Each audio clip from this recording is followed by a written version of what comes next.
សួស្តីបងប្អូនថ្ងៃនេះ Channel No Day ចំណេះដឹងប្រចាំថ្ងៃនឹងនិយាយពីរបៀបធ្វើឲ្យមានមាសហូរទៅក្នុងជីវិតរាល់ខែទោះបីជាយើងមានប្រាក់តិចក៏ដោយឲ្យតែបងប្អូនចាប់ផ្ដើមសន្សំពី5ហ៊ុនឬ1ជីក៏អាចបានផងដែរមិនចាំបាច់តើតែមានច្រើននោះទេតោះតាមដានស្ដាប់និងទស្សនាទាំងអស់គ្នាជាបន្តបន្ទាប់ Part 1 ហេតុអ្វីមាសសំខាន់មាសគឺជាទ្រព្យសម្បត្តិពិតដែលតម្លៃរឹងមាំជាងក្រដាសប្រាក់ទោះសេដ្ឋកិច្ចធ្លាក់តម្លៃប្រាក់ធ្លាក់មាសមានតម្លៃជានិច្ច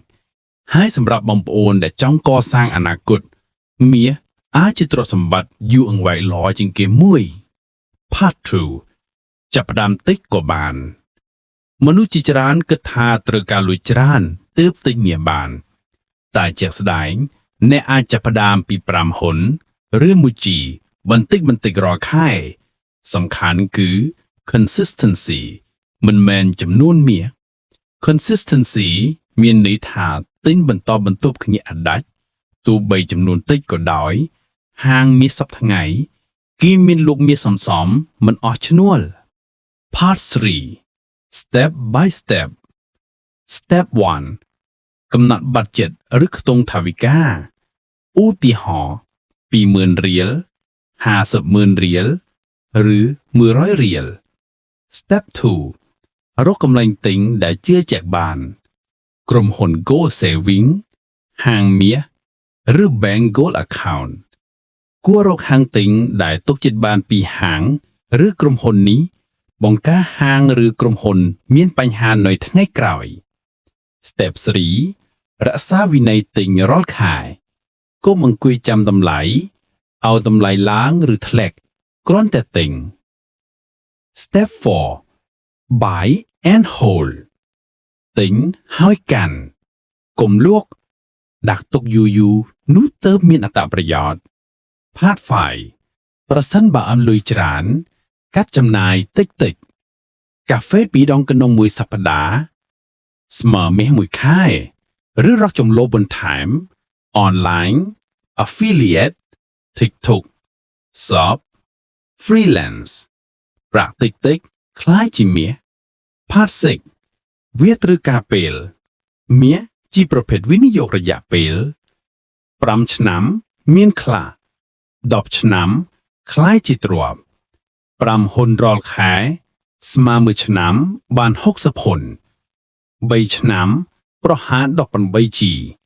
មើលទៅតិចប៉ុន្តែពេលវេលាធ្វើឲ្យវាធំ Conclusion សរុបចាប់ផ្ដើមតិចទិញរាល់ខែគង់បោះបង់បងប្អូននឹងមានមាសហូរឡើងជាដំណើរនឹងក្លាយជាទ្រព្យសម្បត្តិរយៈពេលវែង5ហ៊ុនក្លាយជាទ្រព្យសម្បត្តិមូលហេតុអ្វីបានជាមាសនៅតែមានតម្លៃជាងក្រដាសប្រាក់មាសមានតម្លៃតាំងពីប្រវត្តិសាស្ត្រគេចាត់ទុកមាសជាទ្រព្យសម្បត្តិសំខាន់តាំងពីបុរាណមកដល់សម័យបច្ចុប្បន្នហើយតម្លៃរបស់វាបានបង្ហាញថាមានស្ថិរភាពរយៈពេលវែងមាសមិនអាចបោះពុម្ពបន្ថែមដោយក្រដាសប្រាក់បានទេក្រដាសប្រាក់អាចបោះពុម្ពបន្ថែមតាមការកំណត់របស់រដ្ឋាភិបាលដែលបណ្ដាលឲ្យមានអតិផារណាឬក៏ inflation ប៉ុន្តែមាសមានកម្រិតកំណត់លើផែនដីដូច្នេះតម្លៃរបស់វាមិនងាយបាត់នៅពេលសេដ្ឋកិច្ចរអាក់រអួលតម្លៃមាសមិនធ្លាក់ច្រើនពេលមានវិបត្តិសេដ្ឋកិច្ចឬការអវត្ថវិកាមនុស្សភាគច្រើនតែងតែរកទុកមាសដើម្បីការពារតម្លៃទ្រព្យសម្បត្តិមាសគឺជា real asset ខណៈក្រដាសប្រាក់ជាតម្លៃប្រើប្រាស់ fiat money មាសជាទ្រព្យសម្បត្តិពិតដែលអាចកាន់កាប់បានមានកម្រិតកំណត់លើផែនដីនិងអាចផ្ទុកតម្លៃបានយូរ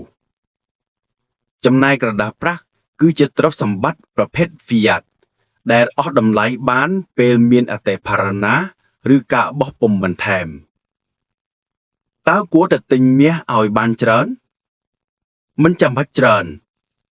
ឬតិចអាស្រ័យលើស្ថានភាពហិរញ្ញវត្ថុខ្លួនឯងប៉ុន្តែអ្នកចំណូលមធ្យមឬតូចគួរតែចាប់ផ្ដើមតិច ដូចជា5ហ៊ុន 10G គោលការណ៍គឺ start small keep consistent បើអត់លុយធ្វើយ៉ាងម៉េចទើបមានលុយទិញមាសចាប់ផ្ដើមពីការបង្កើតចំណូលបន្ថែមដូចជាលក់ online freelance ធ្វើ content ការងារបន្ទាន់ TikTok shop affiliate កាត់ចាយដាក់តម្លៃបាត់បង់រសជាតិកាហ្វេ2ដងជ្រុងមួយសប្តាហ៍ទិញមាសបាន 15,000 ដល់ 20,000 រៀលក្នុងមួយខែចាប់ផ្ដើម5ហ៊ុនក៏បានមានការដាក់ប្រាក់មាសឬ goal saving plan តើមាសស័ក្តិសមសម្រាប់អ្នកណាខ្លះអ្នកចង់រកសុវត្ថិភាពហិរញ្ញវត្ថុអ្នកមិនចូលចិត្តហានិភ័យខ្លាំងអ្នកចង់រកទ្រព្យសម្បត្តិរយៈពេលវែងអ្នកចង់មានបម្រុងសេដ្ឋកិច្ចឬ emergency wealth បុគ្គលិកធម្មតាក៏ធ្វើបានក្នុងរយៈពេល3ទៅ5ឆ្នាំខាងមុខទៀតតើមាសមានតម្លៃប្រហែលប៉ុន្មានដុល្លារក្នុង1អោនឬប៉ុន្មានដុល្លារក្នុង1តម្លឹងមានទិន្នន័យនិងខាតបញ្ញាច្រើនប៉ុន្តែបើយកសេចក្តីវាយតម្លៃបច្ចុប្បន្នបូកប៉ារ៉ាម៉េត្រសកលខ្ញុំអាចប៉ាន់ស្មានថានៅក្នុង3ទៅ5ឆ្នាំខាងមុខតម្លៃមាសមានខ្ពស់ជាងបច្ចុប្បន្នខាងក្រោមជាប៉ាន់ស្មាននឹងហេតុ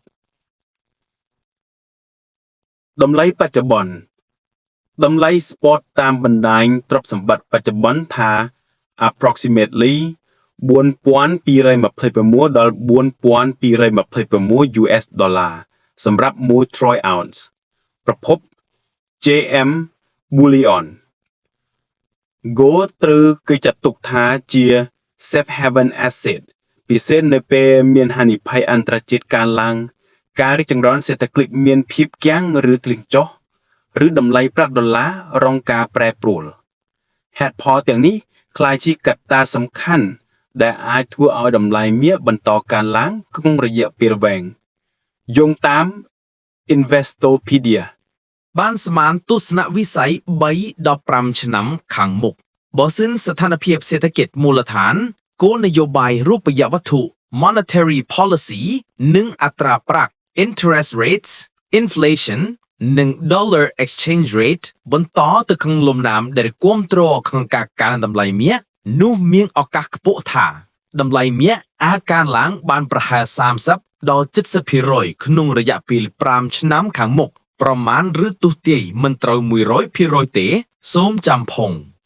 សេណារីយ៉ូប៉ាន់ស្មានតម្លៃមាសក្នុង3ដល់5ឆ្នាំចំពោះការប៉ាន់ស្មានតម្លៃមាសក្នុង3ដល់5ឆ្នាំខាងមុខយើងមានសេណារីយ៉ូសំខាន់ពីរប្រភេទសេណារីយ៉ូ Medium ឬ Moderate Growth តម្លៃមាសអាចប្រហែលពី 5,000 ដល់ 5,800 ដុល្លារក្នុង1អោនសេណារីយ៉ូរំពេញខ្ពស់ឬ Bullish Scenario តម្លៃអាចឡើងដល់ប្រហែលពី 5,800 ដុល្លារដល់ 6,800 ដុល្លារក្នុង1អោននេះគឺជាការប៉ាន់ស្មានដោយផ្អែកលើស្ថានភាពសេដ្ឋកិច្ចអត្រាការប្រាក់និងការទាមទារមាសនៃអនាគតការគណនាប្រហែល Annual Growth 4ដល់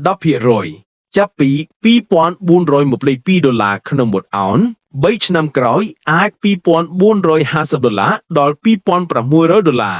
ឬ5ឆ្នាំក្រោយអាច 2,800 ដុល្លារដល់ 6,400 ដុល្លារកត្តាដោយអាចធ្វើឲ្យឡើងលើសការគណនាបើសិនមានវិបត្តិសង្គមវិបត្តិសេដ្ឋកិច្ច inflation ខ្លាំងឬអស្ថិរភាពអន្តរជាតិតម្លៃមាសអាចកើនលើសពីសេណារីយ៉ូខាងលើផងដែរបញ្ហានិងការប្រឈមតម្លៃមាសខ្ពស់ឬទាបអាចផ្លាស់ប្ដូរសបាយអាចធានាបាន 100% ជាពិសេសបើសិនអត្រាការប្រាក់ឬអត្រាផ្ទុកប្រាក់នៅឡើយខ្លះអាចឆ្លង opportunity cost ប្រាក់ដើមតាមប្រភពពី Standard Chartered Bank ខណៈបែបមានតាក់ទងយ៉ាងជិតស្និទ្ធនឹងអត្រាការប្រាក់ supply demand សង្គមឬអត្រាអតិបរមា